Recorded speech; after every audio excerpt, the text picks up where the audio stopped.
السلام علیکم ورحمۃ اللہ۔ شہربین ٹائمز نیوز میں آپ کا خیر مقدم۔ دن بھر کی اہم خبروں کے ساتھ میں ہوں شیخ امتیاز۔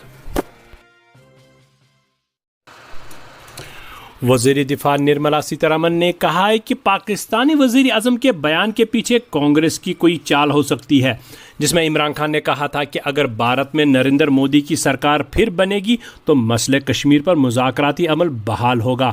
پاکستان کے وزیر اعظم عمران خان نے صحافیوں سے بات چیت کرتے ہوئے کہا تھا کہ اگر بی جے پی کی حکومت بنی تو مسئلہ کشمیر پر کوئی بات چیت شروع ہو سکتی ہے۔ وزیر دفاع نرملا سیتارمن نے الزام لگایا کہ وزیر اعظم نریندر مودی کے دوبارہ وزیر اعظم بننے کو لے کر پاکستانی وزیر اعظم عمران خان کا بیان کانگریس کی چال ہو سکتی ہے۔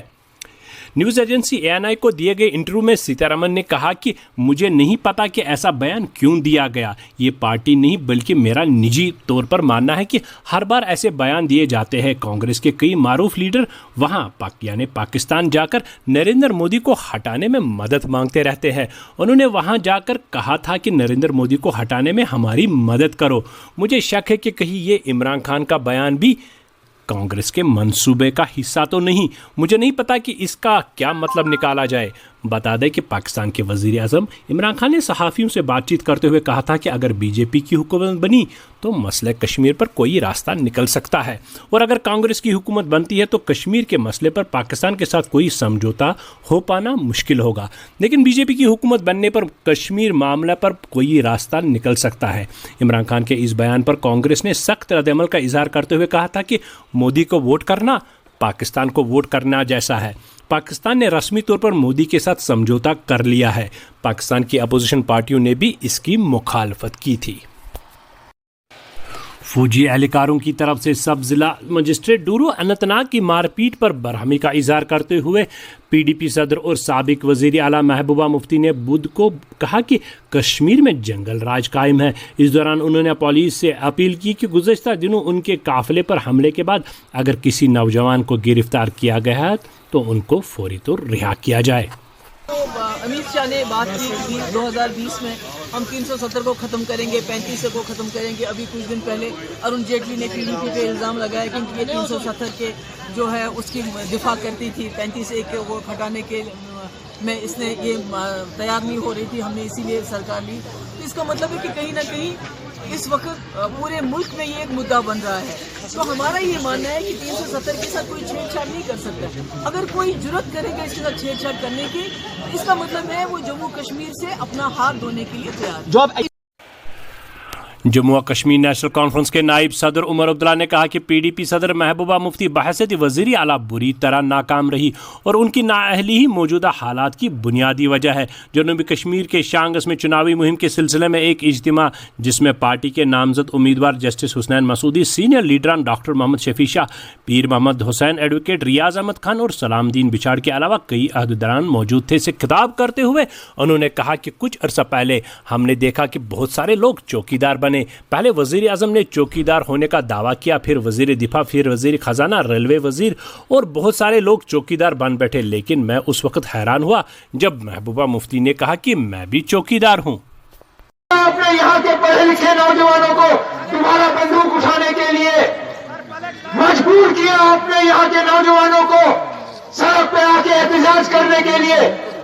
ایمبولینس میں ہسپتال جاتے جاتے دم توڑ جائے کیونکہ ان کو اپنی سڑک استعمال کرنے کی اجازت نہیں ہے، تو اس آرڈر کو کینسل نہیں کیا جائے۔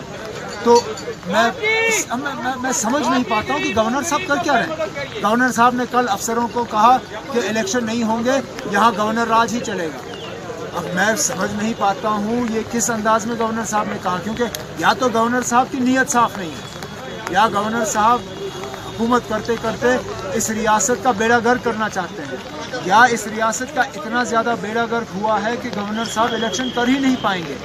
ہم چاہتے ہیں کہ جلد سے جلد ایک تو یہ ہائی وے بند کرنے کا آرڈر جو ہے اس کو واپس لیا جائے، اور جلد سے جلد پارلیمنٹ الیکشن کے بعد جو براگام ڈورو شاہآباد میں دوران شب لوگوں نے اس وقت ایک شخص کو دبوچ کر پولیس کے حوالے کر دیا جب مذکورہ شخص گھر میں گھسنے کی کوشش کر رہا تھا۔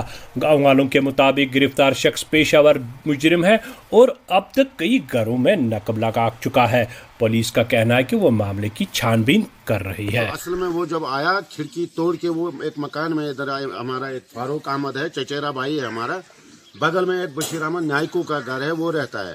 انہوں نے کھڑکی سے دیکھا کہ کچھ مشکوک بندے آنگن میں گھوم رہے ہیں، لیکن انہوں نے انتظار کیا کہ کون ہوں گے، کیا پتہ پولیس ہے، آرمی ہے یا کوئی ایجنسی ہے، تو انہوں نے آدھا گھنٹہ ویٹ کیا۔ آدھا گھنٹہ کے بعد دیکھا انہوں نے کہ ایک آدمی کھڑکی سے اندر گھس گیا، تو تب وہ باہر آ کے انہوں نے اس کو مطلب وہ باہر والے گیٹ سے جہاں سے ان کو بھاگنا تھا، تو بشیر احمد نائکو جو ہے وہ ادھر سے ہی آیا، تو انہوں نے اس کو سیدھے دبوچ لیا۔ اس نے اس کو ڈنڈا مارنا چاہا چور نے، مشکل سے وہ مطلب قد سے وہ چھوٹا تھا تھوڑا، وہ جھک گیا تو اس کو پیٹھ پر لگا، لیکن اس نے ٹانگوں کو پکڑ لیا تو چلایا اور باقی لوگ بھی آ گئے اور قابو میں آ گیا، اور اس کا جیکٹ نکالا، جتنا سونا وونا تھا اس کے پاس وہ سب اس نے اس سے مطلب برآمد ہو گیا اسی ٹائم۔ اور دو ساتھی اس کے بعد گئے، ایک دیوار پھاند کے تار تھی دوسرے سائڈ، اس وہ پھاند کے بعد گئے، اور ادھر علاقے میں بہت ساری چوریاں ہو گئی۔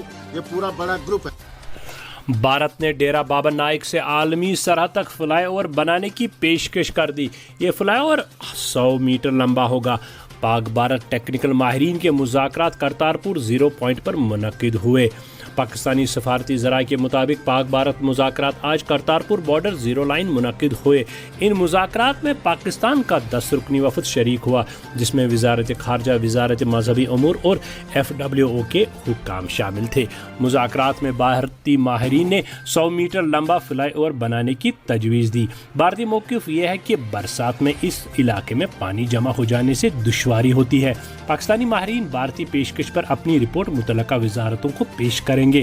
مذاکرات میں کسٹمائز اور امیگریشن کے معاملات بھی زیر بحث آئے۔ ذرائع کے مطابق دونوں وفود اپنی اپنی رپورٹس اپنے متعلقہ وزارتوں میں منظوری کے لیے جمع کرائیں گے۔ کرتارپور راہداری کے حوالے سے تکنیکی ماہرین کی یہ دوسری بیٹھک تھی۔ پاکستان کی طرف سے راہداری منصوبہ پر 50% سے زائد کام مکمل کر لیا گیا ہے۔ بندش شہرہ کے باعث ایمبولینس گاڑی کو روک دینے سے اس میں سوار مریض کے موت کی معاملے کی تحقیقات کے لیے CRPF نے اعلیٰ سطحی ٹیم تشکیل دی ہے۔ اس دوران CRPF نے شہری کے موت پر رنج و غم کا اظہار کرتے ہوئے دکھ زدہ خاندان کے ساتھ تعزیت کا اظہار کیا ہے۔ خیال رہے کہ 10 اپریل کو بندش شہرہ کے بیچ لور منڈا کے مقام پر فورسز نے ایک ایمبولینس گاڑی کو کئی گھنٹوں تک روک کر رکھا، جس کے نتیجے میں گاڑی میں سوار مریض کی موت واقع ہوئی۔ خفیہ اداروں نے اننت ناگ میں فورسز کو ہوشیار رہنے کی ہدایت دیتے ہوئے پیشگوئی کی ہے کہ اننت ناگ میں جیش محمد کے جنگجو فورسز پر حملہ کر سکتے ہیں۔ خاص کر انتخابات کے دوران پولنگ بوتھوں کو نشانہ بنایا جا سکتا ہے، جبکہ 14 اپریل کو سری نگر جموں شہرہ پر بھی فورسز پر حملے کی سازش کی گئی تھی۔ ریزرو بینک آف انڈیا نے کہا کہ اب مارکیٹ میں 50 روپے کے نئے نوٹ آئیں گے، تاہم 50 روپے کے پرانے نوٹ بھی بازاروں میں ہی موجود رہیں گے اور فی الحال یہ بند نہیں ہوں گے۔ نئے 50 کے نوٹوں پر RBI گورنر شکتی کانت داس کے دستخط ہوں گے۔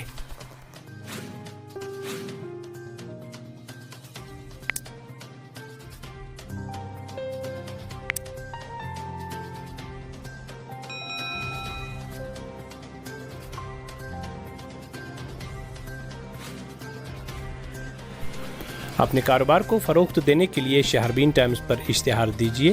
اشتہار دینے کے لیے اسکرین پر دیے گئے نمبرات کے ساتھ رابطہ قائم کیا جا سکتا ہے۔ اس کے ساتھ ہی ہمارے آج کے اس پروگرام کا وقت ہوا چاہتا ہے۔ اجازت دیجیے، اپنا خیال رکھیے گا، شب بخیر۔